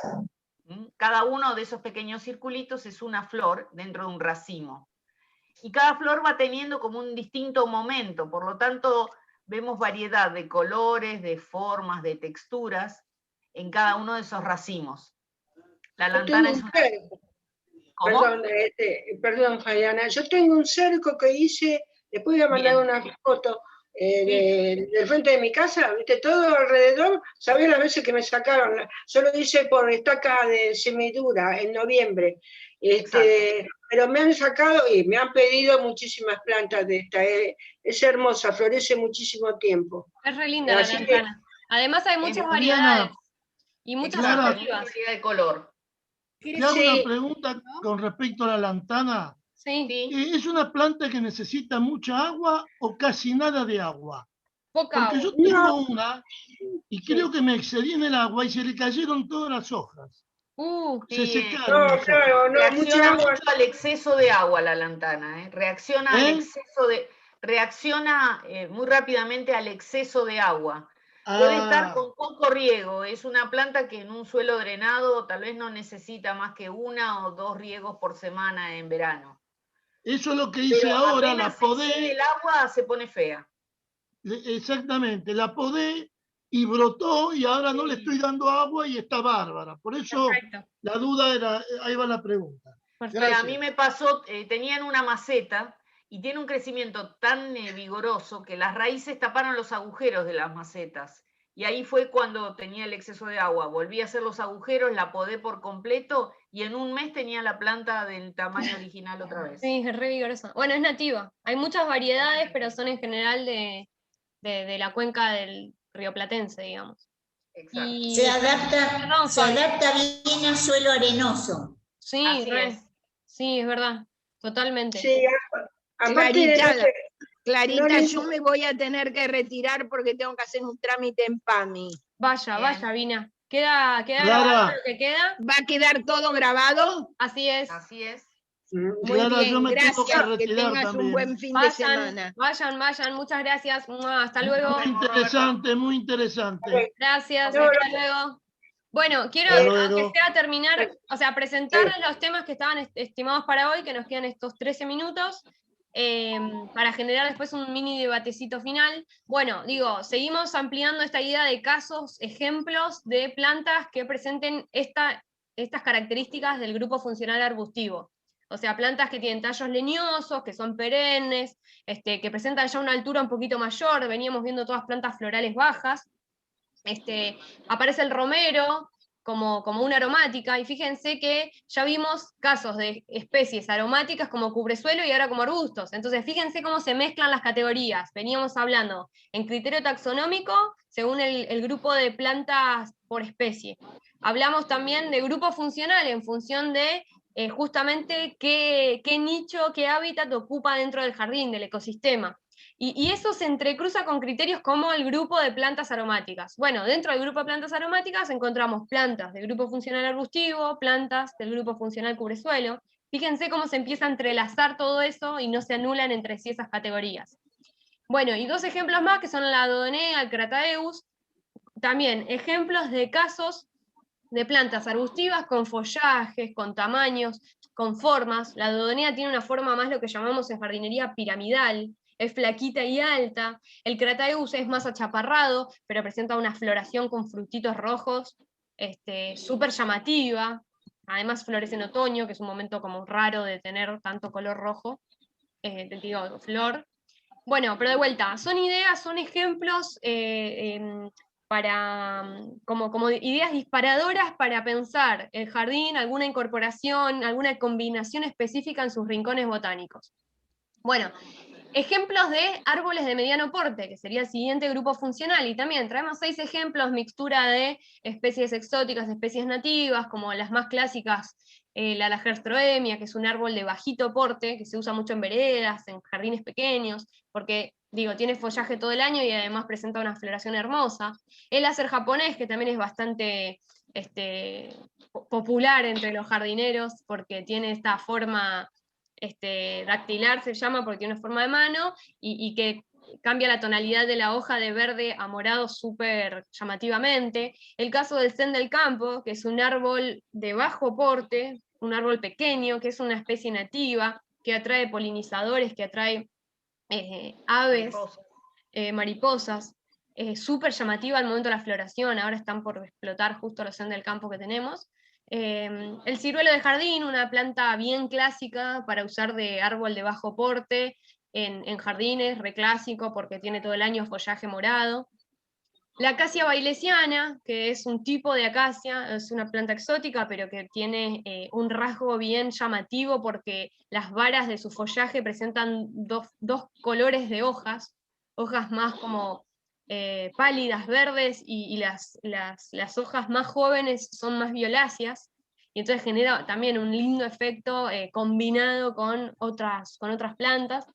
Y por último, y como ejemplo también de árbol pequeño, la pezuña de vaca, que es un árbol nativo, que tiene una flor muy bella, muy llamativa, muy estrambótica, rara, que también tiene su impacto, digo, cuando florece en el jardín, genera una novedad, una alegría, que es lo que deseamos. Bueno, y eso es lo que tiene que ver con ejemplos. Y mi idea para hoy, y al menos le dedicamos estos últimos minutitos, a ver ejemplos de combinación de estos grupos funcionales, pero no solo en jardines abiertos, canteros grandes, patios extensos, sino también en pequeñas pórticos, entradas, escaleritas, balcones, galerías. Hay muchas casas que hemos visto fotos con casas con grandes galerías. ¿Cómo se puede explotar eso? ¿Cómo se puede pensar el paisajismo en términos de matriz urbana? O sea, de un paisaje mucho más urbanizado, como terrazas, como balcones, y cómo se piensan o cómo se aplican estos conceptos que venimos hablando para salir del típico ventana con un montón de macetitas chiquitas apoyadas, y que eso genera problemas y que nos va en general como mal por problemas de riego, por problemas de plagas cuando hacemos eso. Y bueno, y un poco mi propuesta es invitarlas a que apliquen todos estos conceptos de diseño del paisaje y de plantas de distintos grupos funcionales a la escala a la que puedan, a la escala maceta. Y un poco mi recomendación del día de hoy para diseñar en ambientes urbanos o de bajo espacio, o sea, de baja superficie, en ambientes pequeños, es que siempre, siempre, siempre prioricen tener menos cantidad de macetas y de mayor tamaño cada una, versus el tener muchas macetitas, todas chiquitas, desperdigadas por piso, patio, escalerita, ventana, colgada, ¿sí? ¿Por qué? Porque en esos, supongamos que tenemos un balcón muy chiquito, de 1,5 metros por 3 metros, como era mi balcón de Ciudad de La Paz. Es un lugar muy pequeño.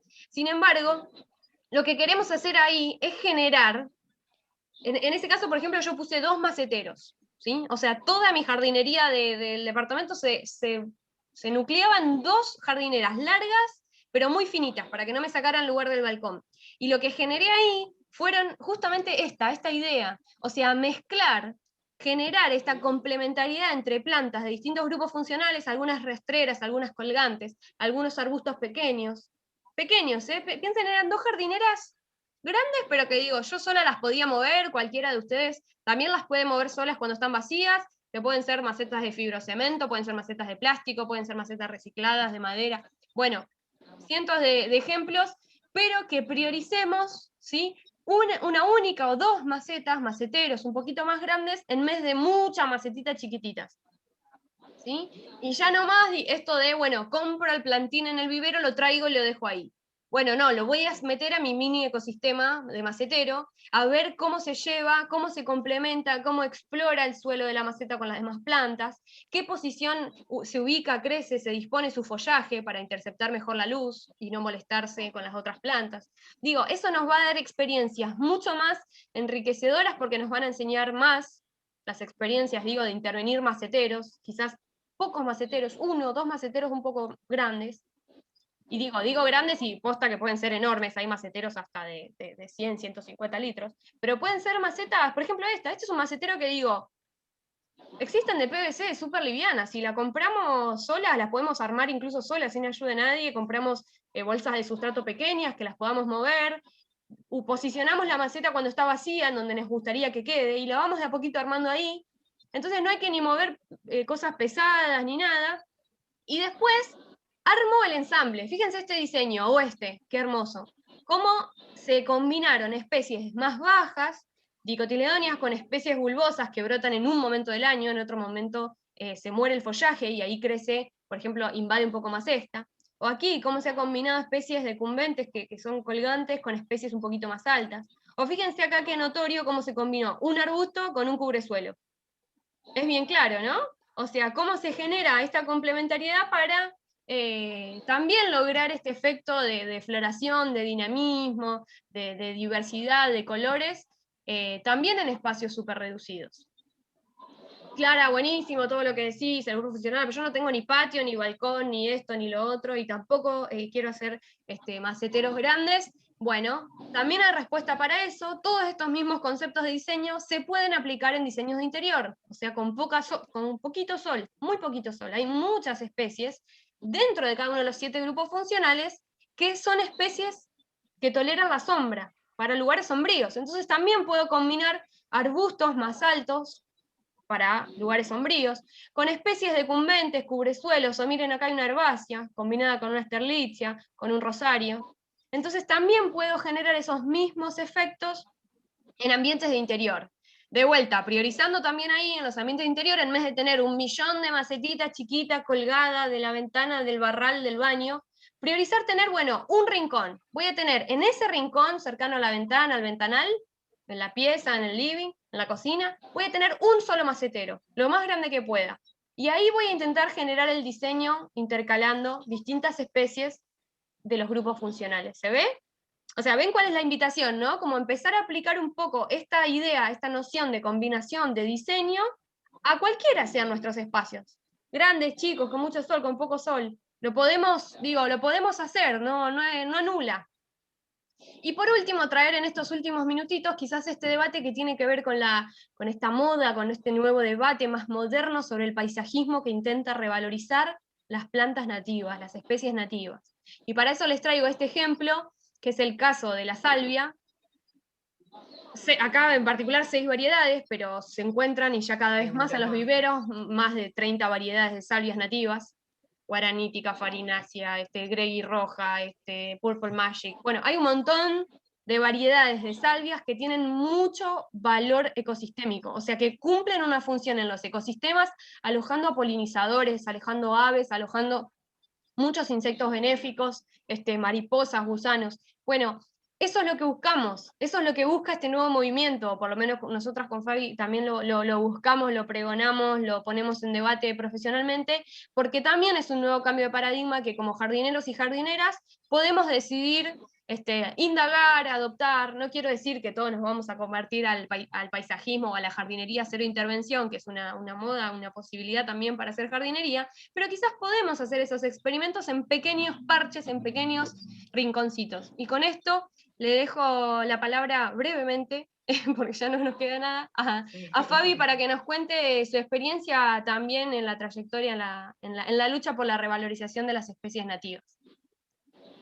Sí, tal vez en la próxima clase vamos a tomar un ratito más para desarrollar más la idea y poder encuadrarla. Lo importante de considerar las especies nativas es entender que podemos reproducir en nuestro espacio verde, en nuestro rincón botánico, algo de lo que la naturaleza hacía en este lugar cuando yo no estaba, para decirlo de una manera más sencilla.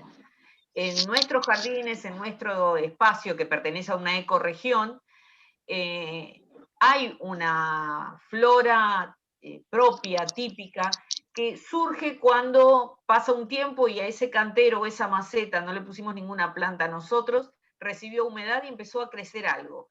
Habitualmente decimos que estos yuyos invadieron el cantero o la maceta. Si les damos un tiempo, los esperamos un ciclo completo, nos damos cuenta que lo que aparecen son plantas con belleza, gracilidad, interés visual y estético, que tienen follajes, espigas, flores diversas, y que lo que generan es interrelaciones con todo tipo de organismo vivo que existe en ese lugar, desde pájaros, aparecen los picaflores, las abejas, las mariposas. Entonces, en este sentido, la revalorización de las plantas nativas nos pone en un lugar también de resguardo y de cuidado de lo que es propio del lugar. Cada vez más hay experiencias de grupos que se organizan desde el esfuerzo individual para crear corredores biológicos que puedan establecer la conexión entre distintos ejemplares de plantas nativas y la posibilidad de que, insisto, insectos, polinizadores de todo orden, aves, microorganismos, puedan multiplicarse y cumplir con estas interconexiones de las diferentes especies. Cuento mi experiencia simplemente como una anécdota, nada más que eso. Interiorizándonos de esta mirada, elegí en un espacio de mi jardín no cortar el pasto y dejarlo. Por supuesto, como estas cosas que nos pasan siempre, nos inquieta porque queda desprolijo, porque salió este yuyo, porque se corre del lugar, yo quería pasar por acá y esto creció. Tuve que esperar un tiempo. Y lo que surgió después es, primero, mucha variedad de flores que no conocía y que tuve que aprender a conocer, porque de repente conocemos mucho de especies que son convencionales o son comerciales, pero no conocemos tanto de lo que surge solo en nuestro jardín. La realidad es que después de un año tengo un espacio muy grande, después les voy a compartir una foto, de Santa Lucía, que es una tradescantia. Es una flor semicarnosa, una planta semicarnosa que da una flor azul intensa, y la verdad es que creo que en este momento es lo más lindo que tengo en mi jardín. Es un espacio muy grande en el que surgió esta planta, que saca esta flor por la mañana temprano, hacia el mediodía la flor ya prácticamente se seca, es un follaje verde abundante, y aparecieron cantidad de mariposas, insectos. Los picaflores a la mañana van a ese lugar a desayunar. Las experiencias que nos podemos permitir en relación a esto son muy interesantes. Y también pensamos que en nuestra especie nativa, ya sea la Santa Lucía o cualquier otra que pongamos, de alguna manera se vincula con la que tiene mi vecino, con la que está en la esquina, con la que está en la plaza, y de esa manera constituimos este corredor biológico que tiene que ver con las interrelaciones de las especies y la posibilidad de recuperar algo de la naturaleza de nuestro lugar.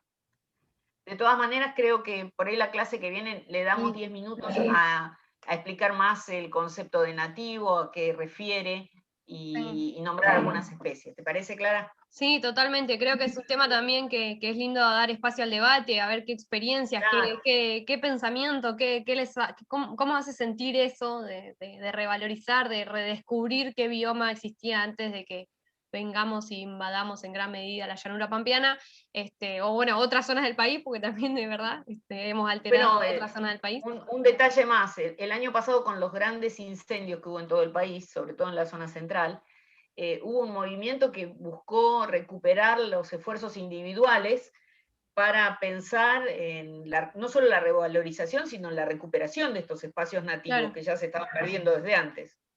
eso fue bien claro, ¿no? Como problemática ambiental, o sea, tuvimos incendios de monte nativo y los viveros, digo, estaban vendiendo, de vuelta, sin desmerecer, sin demás, pero hortensias y rosales, y necesitábamos como país cientos o miles de ejemplares de espinillos, y los viveros no producen espinillos, que son un árbol nativo que necesitamos para recuperar esos lugares. Entonces se armaron redes de gente como Fabi que propaga, que multiplica de forma doméstica, casera, especies nativas, para nuclear esa producción o esos ejemplares y poder replantarlos para empezar el proceso de recuperación de los ecosistemas dañados, en este caso digo por los incendios, pero hay muchos otros eventos por muchas otras razones, que requieren que intervengamos para recuperar. Claro, como el cuello de botella es que no hay producción de estos árboles que son propios de este lugar, ¿no? Uh-huh. Desde ese punto de vista, poder revalorizar la acción individual. Así que bueno, me parece buena la idea de dejar el tema así como presentado y lo retomamos al inicio de la clase que viene para profundizar y también para escuchar. Probablemente hay mucho en los relatos, digo, familiares de las viejas generaciones.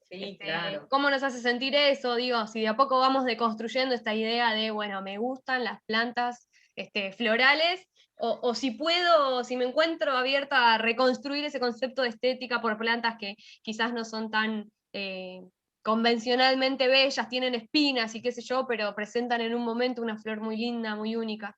Bueno, es esa la invitación de esta clase.